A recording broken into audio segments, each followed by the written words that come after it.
So, Julie, tell me about yourself. I am panicking about this interview. um,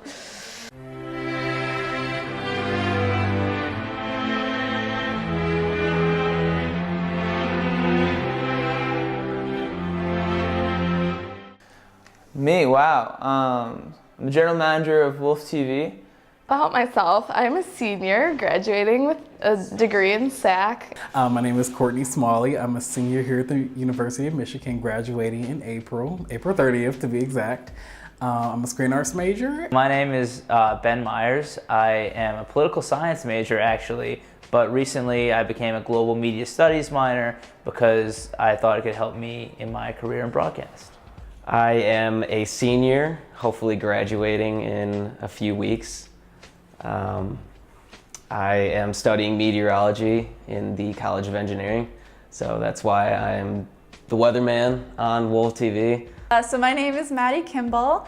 I'm a graduating senior. I'm majoring in communications. Erica, I'm a senior studying communications. Hi, I'm Jess. I'm a communications and Spanish double major. My name is Megan Doyle. I am a graduating senior at the University of Michigan, majoring in international studies and political science. This is my first and last year with WOLV TV. I am a junior/senior, graduating a year early, yay. Not prepared for that. I'm a sociology major with a minor in digital studies. I first joined WOLV my freshman year, which was October 2012. Yeah, so 4 years ago. Yeah, the winter semester, 2014, 2015.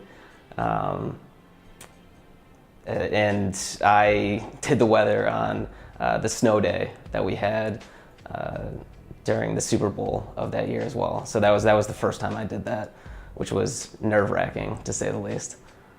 I joined WOLV in the winter semester of 2015. I joined WOLV TV my sophomore year. That's when we were in Argus, and it was like such a hassle to get there.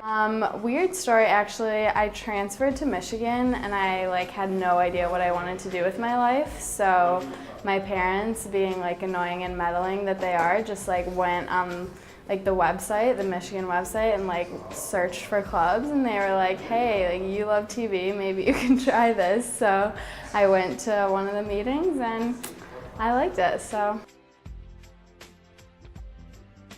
I was so excited that I was anchoring with Stephanie Funkhauser. It's gonna be awesome. So I get to the desk next to her and we do our little opening monologue, and then for some reason the stories are just written in gibberish.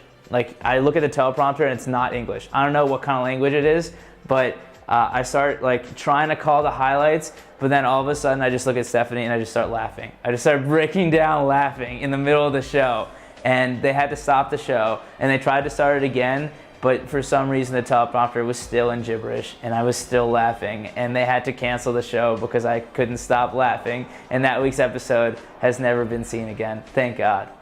I have been having a great time whenever Jess has a little blub. She can work through it, she can do great, but sometimes we're all just dying so hard.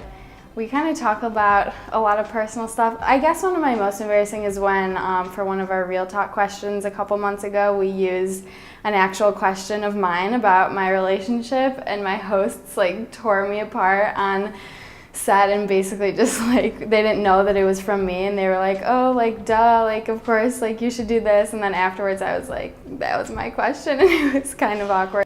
Anytime I'm on camera. Taught me independence. I think it taught me that you can do whatever you want to do, especially within media, if you're just willing to put in the time and kind of work for it. WOLV has taught me to be flexible. It's also taught me to have fun. This is an opportunity for us to make pretend being a reporter or a floor manager or a director every night. I think if anything, WOLV has taught me how to work well with others and to coordinate with others. It's taught me how to have a personality on camera. When I first came into WOLV, I was kind of reserved. I really didn't have a lot of friends, talk to a lot of people, didn't really have that big of a personality to myself, and that really showed as I was doing the weather for a while. I definitely wasn't as personable as I am now. So it was really learning how to get along with people, and it was especially learning how to get along with different people. And WOLV was kind of like the first thing, since I transferred in the middle of the year, was like really the first thing I ever did on campus and like the first place I ever met people. One thing WOLV TV has taught me is to just like be confident in who you are, and like you have these skills, and then WOLV gives you even more skills, and like it's okay to not know what you're doing. I like don't have the time or the words to say everything that WOLV has taught me. Just those days making the shows. I mean, I think the moments when things are not going right. I mean, everyone's always looks back towards like the best episodes and the best interviews, best packages. But to me, I really miss those moments where you kind of mess up, but you have people there laughing with you. I'm also gonna miss just like the freedom that you get with WOLV TV, because if there's something happening on campus that you want to cover, you go cover it. But I think my favorite thing and the thing I'll miss the most is just like hanging out in the office and seeing everyone like come and go and talking to people about how their shows are going and seeing what they're doing and just seeing like the whole community.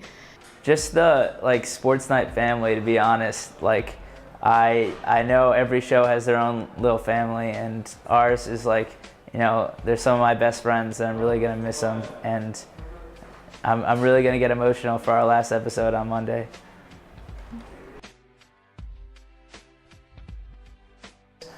Hopefully so I'm graduating, I'm gonna go make a movie in New York, and hopefully 10 years from now, I'm still doing that. In 10 years, I would like to be a local TV news reporter or news anchor. I have to start from the bottom and then work my way up. So in a local market. I don't know where that will be, on the East Coast or West Coast or even here in the Midwest, but you'll see me on TV one day. In 10 years, you'll see me producing Knicks games for MSG. That's where you'll see me. Write it down. The main meteorologist on Good Morning America or the Today Show in 20 years. Maybe I can be seen on some ETV, the next Juliana, without the incidents. I would really like to be seen accepting an award for producing a fantastic animated film. Oh my gosh, I hope in 10 years you see me on E! News. Maybe at the Emmys, or I don't know, something. I don't know exactly, but hopefully doing what I love. My dream is to produce like a political news show, like one of the Sunday shows. So I'd rather that you don't see me in 10 years, because I'd rather be in the control room. LOL. Probably doing something heinous.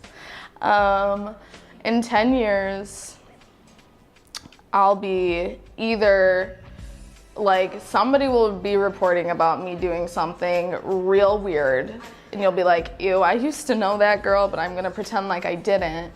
Or I'll be like doing something kind of like indie, probably in California somewhere, and you'll be like, oh, that girl, I remember her once.